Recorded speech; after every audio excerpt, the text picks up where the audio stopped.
All right, today I'm here with Paul Kampa, who served in the United States Army, is that right, or Marines? Yeah, you were in the Army. When did you serve?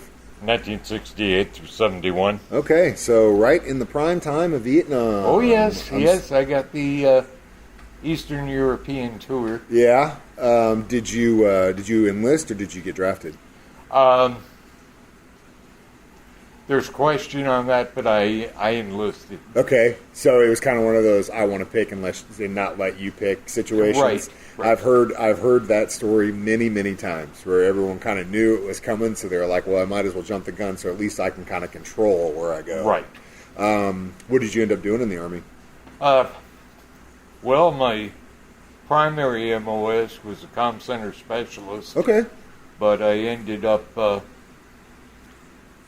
working LERP for 7 months in Vietnam. Okay. Started out as an RTO, radio telephone operator, and as my squad kept on diminishing, I kept rising. I ended up becoming squad leader. Oh, wow. How long before you became squad leader while you were over there?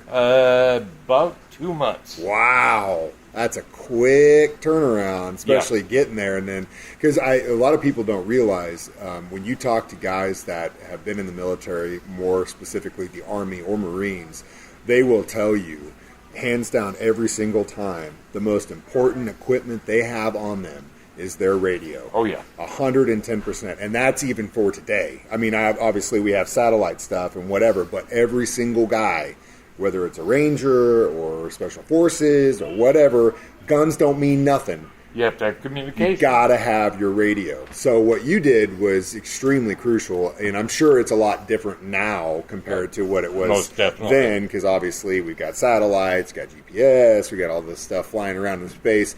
So how did that work then? As far as what was your typical day, I guess? Okay, my typical day, we generally went out in 6-man teams. Mm-hmm.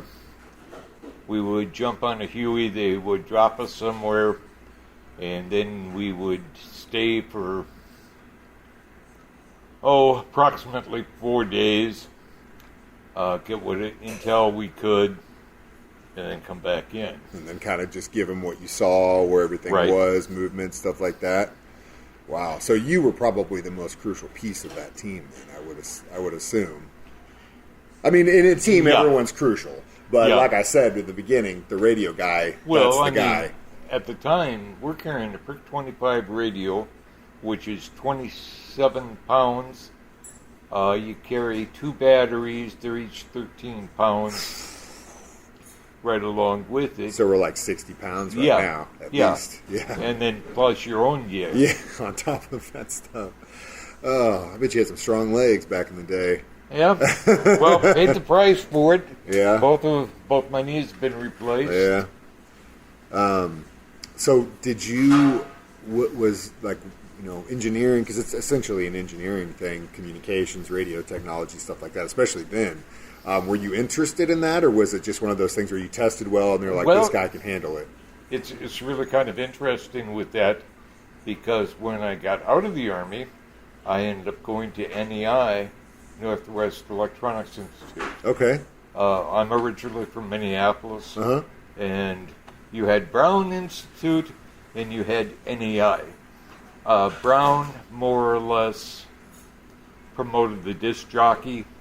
NEI was working on the machines. Okay, the engineers. Yeah. Essentially.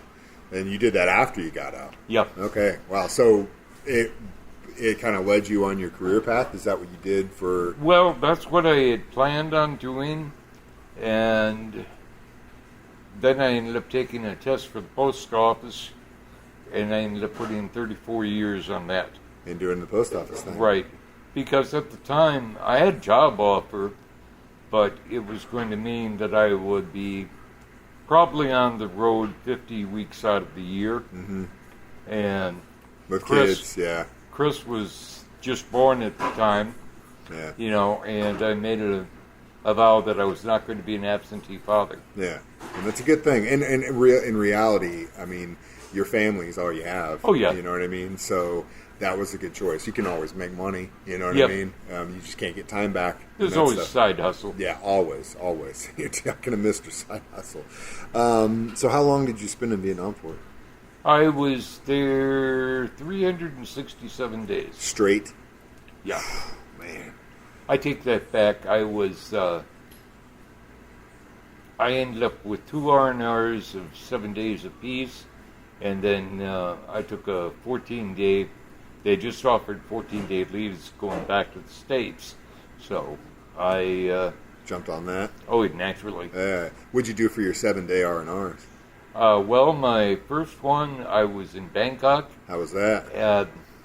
Not going to go into details. That was kind of a lost week. I would imagine. And then my second one, I went to Sydney, Australia. Oh, that's cool. Right before they closed Sydney down as an R&R point. Okay, so it was like the last chance to go down. Yeah, well, what had happened is the BD rate was running so high out of Sydney. They were like, we got to stop sending these. Yeah, I'm surprised that wasn't the case in Thailand, too, at the time. Well, in Thailand, they ended up checking the pros. Okay. And so you had a little better chance with it. Okay. Oh, man, that's incredible. It's been going on. My buddy's in the Navy. He always talks about going to Thailand, and this was 5-10 years ago. So it's been going on for a long time. That's really interesting. So then you did your time and got out. I was planning on going back to Minneapolis, and the girl that I'd been with for about 4 years, the day before, well, actually the day I came back, she ended up flying to London for 2 weeks, and I ended up coming down to Springfield to pick up a 69 Satellite highway patrol car that I had bought from a buddy of mine while I was in Vietnam. His future wife became pregnant while he was gone, and so I had to send him. I gave him the money for the car so I could fly back the world to marry her. Yeah, that's a really cool deal. What happened to that car? Long story short, after he got back to the States, they offered him $10,000 to re-enlist. He jumped on the money.